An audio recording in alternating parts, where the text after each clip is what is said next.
মুখ্যমন্ত্রী মমতা বন্দ্যোপাধ্যায়কে ডোনাল্ড ট্রাম্পের সঙ্গে তুলনা করলেন দিলীপ ঘোষ, পাল্টা কটাক্ষ করলেন কুণাল ঘোষ। প্রথম ফেজের ভোটিং 2-3 ঘন্টার মধ্যে টিএমসি বুঝে গেছে তারা হারছে, তখন থেকে ড্রামা শুরু হয়েছে। কাউন্টিংয়ের দিন কিছু গন্ডগোল করতে পারে, কারণ এখানেও তো একটা ডোনাল্ড ট্রাম্প আছেন, তিনি পরাজয় মানবেন না, দরকার হলে বম মেরে উড়িয়ে দেবেন, কাউন্টিং বন্ধ করে দেবেন, সেটাও করতে পারে টিএমসি। কারণ হার মেনে নেওয়া খুব মুশকিল, যারা খুব স্বৈরাচারী হয় তারা হার মেনে নিতে পারে না। দিলীপ ঘোষ বিভিন্ন সময় শুভেন্দু অধিকারীকে আক্রমণ করেছেন, সর্বশেষ ট্রাম্প বলে আক্রমণ করছেন বলে আমাদের ওনার স্টেটমেন্ট থেকে অনুমান। উনি তো শুভেন্দু অধিকারী এবং রাজ্যের যারা এই তৎকাল বিজেপি, যারা দলবদলু বিজেপি, তাদের বিরুদ্ধেই তো দিলীপ ঘোষ বেশি লড়েন। তো দিলীপ ঘোষ তাদেরই আক্রমণ করছে, তারাই তো হারবে। তো সেই হারার কথাই তো দিলীপ ঘোষ বলছেন। হাইকোর্টের পর সুপ্রিম কোর্টে ভোট গণনা মামলায় ধাক্কা খেল তৃণমূল কংগ্রেস। ভোট গণনায় কেন শুধু কেন্দ্রীয় সরকারি কর্মীরা, প্রশ্ন তুলে দায়ের হয়েছিল মামলা। আর সেই মামলায় কমিশনের 13 এপ্রিলের নির্দেশিকাকেই মান্যতা দিল সুপ্রিম কোর্ট। এই কাউন্টিং সুপারভাইজার এবং কাউন্টিং অ্যাসিস্ট্যান্টরা কমিশনের অধীনে কাজ করবেন। তারা যদি কমিশনের নিয়ন্ত্রণে কাজ করেন তাহলে তারা কেন্দ্রীয় সরকারি কর্মী নাকি রাজ্যের, তাতে কি এলো গেল? গণনা কেন্দ্রে সমস্ত দলের এজেন্ট থাকবে, তাহলে অসুবিধা কোথায়? প্রশ্ন বিচারপতি জয়মাল্য বাগচির। কমিশনের কাছে কেন্দ্র রাজ্য উভয় কর্মীদের মধ্যে থেকে আধিকারিক বাছার অধিকার রয়েছে। কমিশন যদি কেন্দ্রীয় সরকারি কর্মীদের নিয়োগ করেন তাতে অসুবিধা কোথায়? প্রশ্ন বিচারপতি জয়মাল্য বাগচির। রাজ্য হোক বা কেন্দ্র, এরা সবাই সরকারি কর্মী, এই বিভাজন আসছে কোথা থেকে? প্রশ্ন তোলেন মাননীয় বিচারপতি PS নরসিংহ। সমস্ত গণনা কেন্দ্রের রিটার্নিং অফিসাররা রাজ্যের কর্মী, শুনানিতে জানালো নির্বাচন কমিশন। আলাদা করে নির্দেশ দেওয়ার প্রয়োজন নেই। 13 এপ্রিল কমিশন যে বিজ্ঞপ্তি জারি করেছে তা মেনেই তারা কাজ করবে, শুনানি শেষে জানিয়ে দিল সর্বোচ্চ আদালত।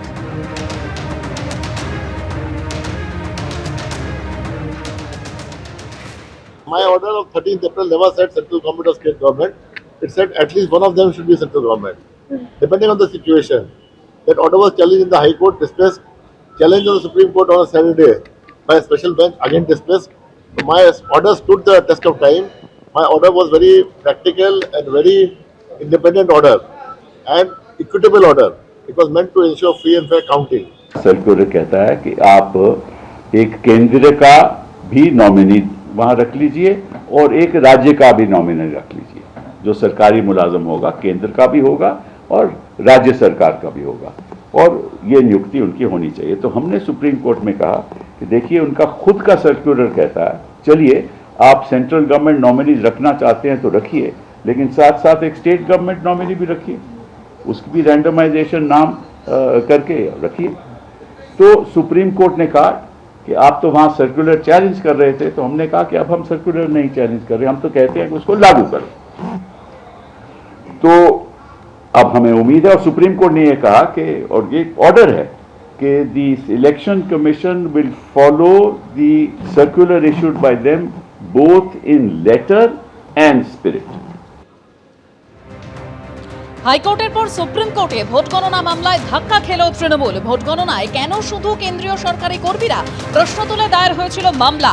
আর সেই মামলায় কমিশনের 13 এপ্রিলের নির্দেশিকাকে মান্যতা দিল সুপ্রিম কোর্ট। দলের কাউন্টিং এজেন্ট এবং প্রার্থীদের সঙ্গে বৈঠকে বার্তা দিলেন তৃণমূল নেত্রী, বললেন আমরা 200রও বেশি আসনে জিতব। সেই সঙ্গে তিনি এটাও বলেছেন গণনা শেষ না হওয়া পর্যন্ত কেউ কাউন্টিং সেন্টার ছাড়বেন না।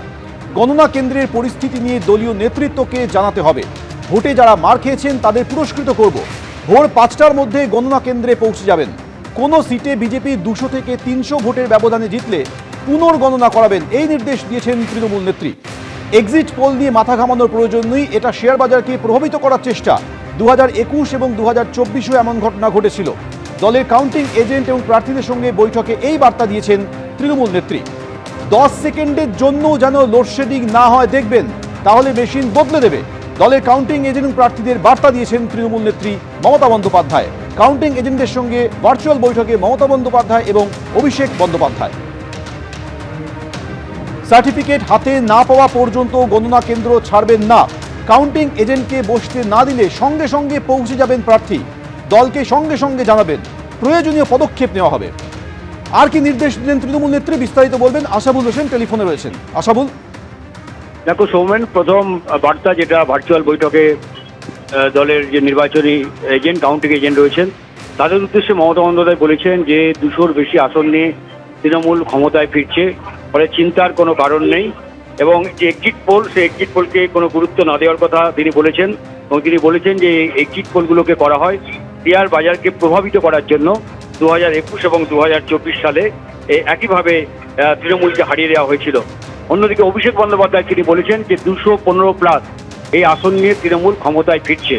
কিন্তু চূড়ান্ত আত্মসন্তুষ্টি না থাকে এবং গণনা কেন্দ্রে যাতে প্রত্যেকের নজর থাকে সে ব্যাপারে পরিষ্কারভাবে মমতা বন্দ্যোপাধ্যায় এবং অভিষেক বন্দ্যোপাধ্যায় তাদের বার্তা দিয়েছেন।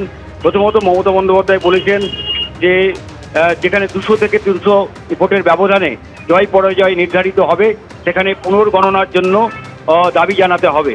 এবং দ্বিতীয়ত তিনি বলেছেন যে ভোর 5টার মধ্যে কাউন্টিং সেন্টারে দলের যে কাউন্টিং এজেন্ট তাদের পৌঁছে যেতে হবে এবং সামনের সারিতে বসতে হবে, যাতে পেছনের সারিতে না বসতে হয়, সামনের সারিতে বসতে হবে এবং বাড়ির খাবার নিয়ে যেতে হবে। ওখানকার কোনো খাবার তারা যাতে গ্রহণ না করে সেই নির্দেশ তিনি দিয়েছেন। এবং অভিষেক বন্দ্যোপাধ্যায় তিনি বলেছেন এবং সেই সঙ্গে মমতা বন্দ্যোপাধ্যায় বলেছেন যে যারা এই নির্বাচন পর্বে মার খেয়েছেন, সেন্ট্রাল বাহিনীর হাতে মার খেয়েছেন, বিজেপির হাতে মার খেয়েছেন এবং আগামী দিনেও যদি কেউ অত্যাচারিত হন সেক্ষেত্রে দল তাদের পাশে রয়েছে এবং তাদের প্রত্যেককে পুরস্কৃত করা হবে।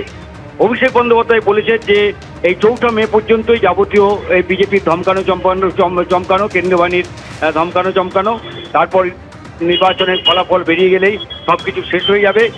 সার্টিফিকেট না হওয়া পর্যন্ত, পাওয়া না পর্যন্ত কাউকে কাউন্টিং হলের বাইরে যেতে নিষেধ করেছেন অভিষেক বন্দ্যোপাধ্যায়। এবং সেই সঙ্গে তিনি বলেছেন কোথাও যদি তিনি বলেছেন যে পোস্টাল ব্যালট খুবই গুরুত্বপূর্ণ। পোস্টাল ব্যালট গোনার ক্ষেত্রেও যাতে প্রত্যেকটা এজেন্ট তারা নজর রাখেন এবং সিরিয়াসলি বিষয়টাকে নেন, হালকাভাবে না নেন। এবং সেই সঙ্গে তিনি বলেছেন যে কাউন্টিং হলে যেটা মমতা বন্দ্যোপাধ্যায় বলেছেন কাউন্টিং হলে আগে গিয়ে বসতে হবে, সবার আগে বসতে হবে, সেটাও অভিষেক বন্দ্যোপাধ্যায় বলেছেন। ইভিএম নিয়ে বলেছেন যে ইভিএম সিল এবং ডেট খোলার আগে সেটা দেখে নিতে হবে, ডেট এবং সিল দেখে নিতে হবে। যদি দেখা যায় কোনো ইভিএমে 70% ব্যাটারি রয়েছে তাহলে মনে করতে হবে সেটা হচ্ছে নতুন মেশিন এবং সেই মেশিনে গণনার পরে ভিভিপ্যাট সেটাও গণনার জন্য দাবি জানাতে হবে।